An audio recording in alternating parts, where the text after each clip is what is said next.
Hey, and welcome to the channel. We are here today covering Dragon Ball Super Manga Chapter 93 that just dropped a brand new batch of spoilers from the leaks from this month's weekly, or it's not weekly if it's a monthly, from monthly V-Jump.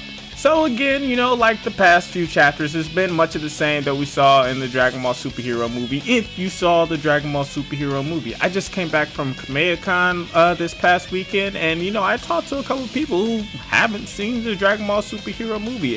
It's interesting to know that these people do exist, these diehard Dragon Ball fans. Well, I guess diehard's a bit loose term these days, but they're at a Dragon Ball convention. They have a love, an affinity for Dragon Ball, and they didn't even know that the Dragon Ball Superhero movie came out. They were like, there's been really no new stuff since, the Broly movie, or like when the anime went off.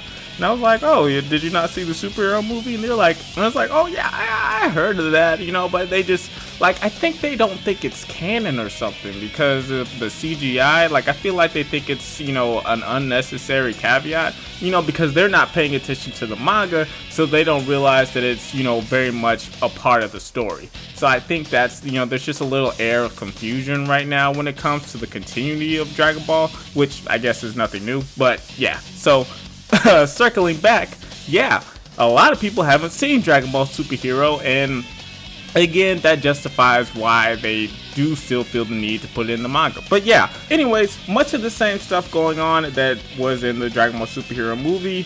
We see Piccolo getting a wish from Shenron, and Bulma talking about how she's getting, Namekian BBLs, and you see the Red Ribbon Army and their discussions and talking about kidnapping Pan and all that stuff, and they're off to go do that. But going off of the Twitter likes and comment sections of the posted spoilers from DBS Hype, it seems most people are interested in, of course, the fight between Goku and Vegeta. Not necessarily fight, but more so sparring match. It's a fight, I guess. It's whatever. Not the most dynamic drawn fight scene, Toyotaro didn't really bust out some dope angles or perspectives or, cool shots. He kept it pretty chill, and I think, that's just because they're really just trying to get through this arc. I don't think it was more so like, it wasn't because he could, like, this is the best he could do. It was just, I'm pretty sure it was just because, let's do a little something here, a little something there, let's just get past this so we can move on to, past the superhero arc, which, like I said, some people haven't seen, but at the same time, a lot of people have, and we need to get past this, just go see the movie. Go see the movie. Very much recommend it. It's not boring, it's definitely Dragon Ball, and you'll be entertained. So yeah, Vegeta and Goku fight, and this is, for many reasons, the most interesting part of the spoilers, because this leads into the after credit scene. Spoilers, I guess, if you haven't seen Dragon Ball Superhero. This is spoilers breakdown. Like, what do you mean spoilers? If you're watching this video, if you're listening to this video, clearly you do not care. But if in case you do, I guess here's another opportunity to stop watching this video, in which case don't take my advice. But yeah, after the credits of the Dragon Ball Superhero movie, we see the results of the fight between Goku and Vegeta. We see the final blow being landed by Vegeta as he knocks out Goku, right? And he's like, oh yes, I finally defeated Kakarot, and it's this great moment, and it's kind of a gag, but it's also kind of like, hey, a win for Vegeta fans, and Vegeta, is the strongest now, right? And I was wondering just how much of that will the fandom actually hold on to? Because if they adapt that directly into the manga, because it's an after credit scene, it might not make it into the manga, But if they adapt that into the manga, that would mean that Vegeta, going off Dragon Ball Z rules, if someone loses in a fight, that means that they're weaker than the opponent they lost to. So this would mean that Goku is now weaker than Vegeta. Well, that's a bad way of phrasing it. These guys are, universally all powerful. Let's say Vegeta is stronger than Goku, right? I think that's better for branding. But still, just saying that a lot of people are gonna have a hard time dealing with that. Can the fandom in general handle Vegeta actually being stronger than Goku canonically? That doesn't even match with the end of Z, right? That doesn't even canonically match with the end of Z, where Vegeta had kind of conceded to being, you know, not better than Goku. Like, just Goku is superior and with his fighting spirit and, you know, just kind of uncanny genius and all these great things. He's a pure martial artist, and he's just a great guy and a great friend. And oh, well, you know what? You're stronger than me, Kakarot. It's all good, you know. Like I know I'm having fun with it, but still,